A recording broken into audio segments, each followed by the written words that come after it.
So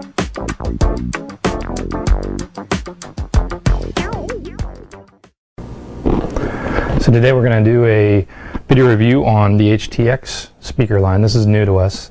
We started carrying these guys about 4 months ago. They're a real high-end sort of a company. They've got a nice home theater type of emphasis on them. That's for the home theater experience. That's how they're getting their name. They come a little packaged a little different. They do singles. We sell them in pairs. So when we put a price on there, we say by pair, but they'll come packaged individually. So let's tear into this box a little bit and see what we got.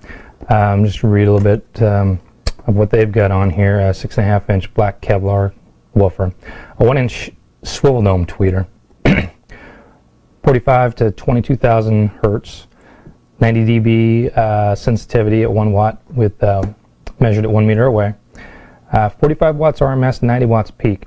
I think when you're going to look at the speaker, you're going to know this is a really conservative rating.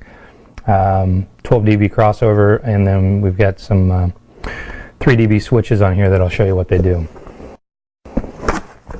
As you go open up, get your cutout template. This is nice. Some other companies don't label their cutout templates as clearly as this. Might seem obvious to you, but they're another double cuts around. They don't name what area to cut out, but this is pretty simple. This is just you're gonna take this piece of cardboard out, trace around it on the wall, and you're done. Do a nice job of packaging here. A couple extra layers on top that protect the grill. The grill protrudes out a little bit, looks like on this one. It has kind of a dome shape to it. Usually that means you've got a more robust tweeter inside.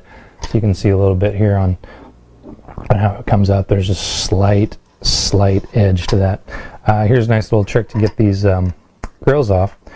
Just turn these dog ears on the back. This is how they're going to mount in the wall, and they're going to clamp down with the screw that's inside. But you can just push on the front, and the grill will come out.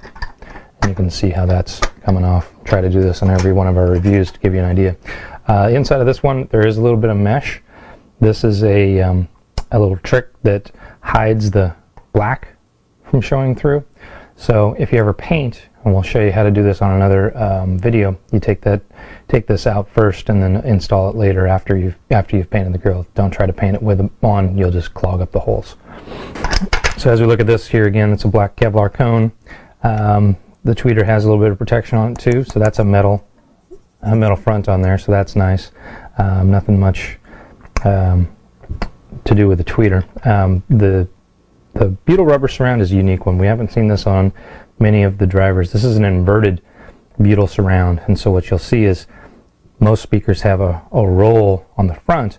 This one has a roll going back, so it means it's going to extend further back into the cone, so its travel should be a little bit further, so you can get a little more bass out of this one.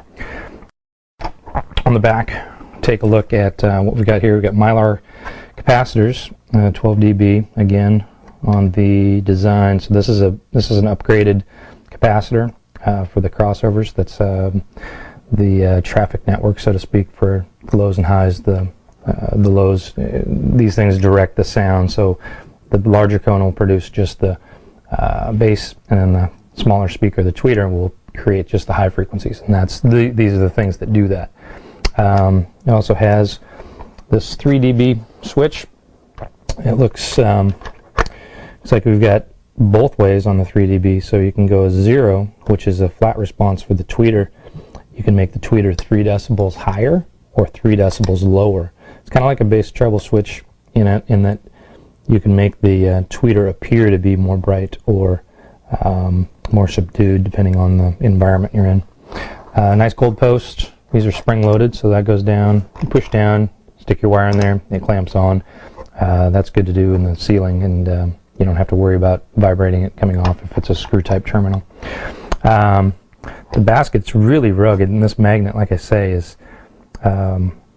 really large for a 45 watt magnet. I mean, this thing, I'm holding this, and it's you know, apparently twice as heavy as other ceiling speakers that we've reviewed and we've had sold. So this is a nice design.